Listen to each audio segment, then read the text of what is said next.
Pelo recorrido, o doutor Francisco Canidé. Boa tarde a todos. Boa tarde. Gostaria de saudar essa corte na pessoa da nossa presidente, desembargadora Maria de Lourdes. Excelências, esse caso, e demais julgadores e colegas aqui presentes, esse caso, Excelência, é um caso típico de candidata que fez a sua campanha eleitoral, pediu voto tanto para ela como para a candidata da chapa majoritária. Eu acompanhava a fala do nosso colega, amigo Rafael, aqui na tribuna, e ele dizia que a candidata nem sequer teve despesa com contador e advogado. Excelências, está superado. Qualquer um pode arcar com gastos de advogado e contador. Eu não me atei a esse ponto, mas como o colega falou, esses gastos foram atribuídos e foram pagos pela campanha majoritária. E ele citou muito bem, está lá na prestação de conta da senhora Romeica e está aprovada essa prestação de contas. Mas, Excelências, falando um pouco da decisão de primeira instância, a instrução processual do juiz Acó entendeu com muito acerto pela inexistência de fraude à cota de gênero. E aí eu trago alguns pontos aqui da decisão da primeira instância. Os indícios apresentados pelos impugnantes, votação inexpressiva e baixa movimentação financeira, são frágeis, Excelências. Foram superadas por provas robustas em sentido contrário. Ficou comprovado os atos positivos de campanha. A candidata Ana Cláudia, inclusive, Excelências, com registro audiovisual, nós temos nos autos, a candidata votou em si mesma, e quando o colega falava aqui da tribuna que nem os filhos votaram nela, porque um filho tem um comércio e tem 5 empregados, se ele tivesse feito isso, ele estava coagindo o eleitor à liberdade do voto. Um absurdo um patrão coagir os seus empregados a votar em qualquer que seja o candidato. Mas mais à frente, Excelências, a ausência de prova inequívoca aplicou-se corretamente o princípio do indúbio pro sufrágio.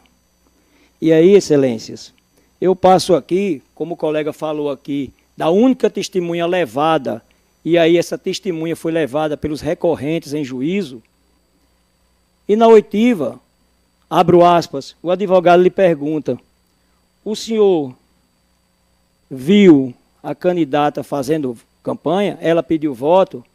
Abro aspas para as testemunhas, Excelência. A testemunha responde: sim, mas agora pedir voto a mim, ela não pediu não, porque tem um problema na cidade. Quem é de um lado não é do outro, e eu sou do outro sistema. Ora, Excelência, a própria testemunha trazida aos autos, a própria testemunha trazida na instrução probatória, diz uma situação dessa. E mais, Excelência, se puderem observar, durante o depoimento dessa testemunha, a todo momento ele olhava para os advogados que tinham trazido ele aos autos e olhava: eu só posso falar a verdade, não é assim? Eu não posso mentir, não. Então, isso é um fato que nos chamou a atenção. E mais, tem uma grande fragilidade nesse recurso. O mero inconformismo, Excelências, e não trouxeram nenhum novo argumento ao recurso que estão sendo julgados hoje aqui, na verdade, essas duas AIME que estão sendo julgadas aqui. A jurisprudência do Tribunal Eleitoral é clara, como disse o nosso desembargador Ricardo Procópio. A caracterização de fraude à cota de gêneros diz presença conjunta de indícios robustos e provas inequívocas da simulação de candidaturas femininas com o intuito de burlar a ação afirmativa. A gente está falando aqui, Excelência, de ação afirmativa.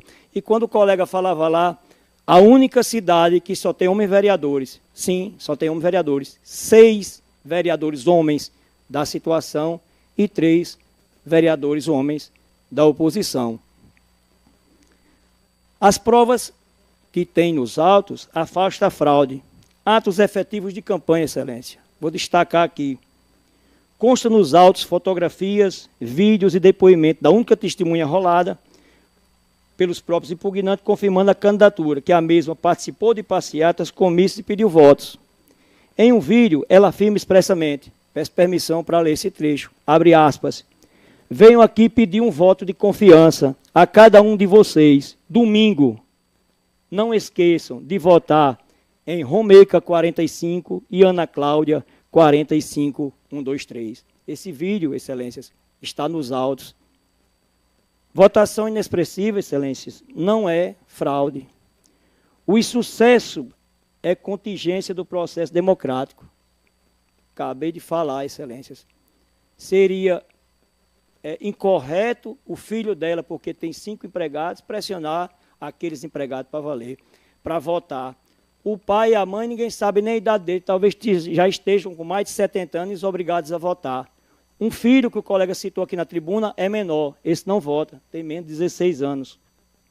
A movimentação financeira é compatível com a realidade local. Lá em Judiá, excelências, R$300, R$400 para uma campanha, que é feita, como eu vi aqui o julgamento anterior ao nosso, é feito na feira. O candidato vai à feira, o candidato vai corpo a corpo, vai pedir voto, sai na feira aos sábados falando com todo mundo que ele conhece. E ela, a Ana Cláudia, é evangélica, conhece muita gente na cidade. O parecer do outro Ministério Público diz o seguinte, abre aspas, não foi demonstrado a fraude, elementos que comprovam a prática de atos de campanha pelo provimento e desprovimento do recurso. E mais, excelências, o TSE tem reiterado a prova de fraude, deve ser robusta e levar em conta a soma das circunstâncias no caso concreto, sobre pena de cometer injustiça maior ao caçar mandatos legitimamente conquistados. A conclusão, excelências, é que lá em Judiá está se instaurando o poder da força de uma situação que está no poder, que quer ficar com a unanimidade da casa e não aceita oposição. Por isso, excelência, requer-se a manutenção da sentença e o desprovimento do recurso como medida de direito e justiça. Muito obrigado.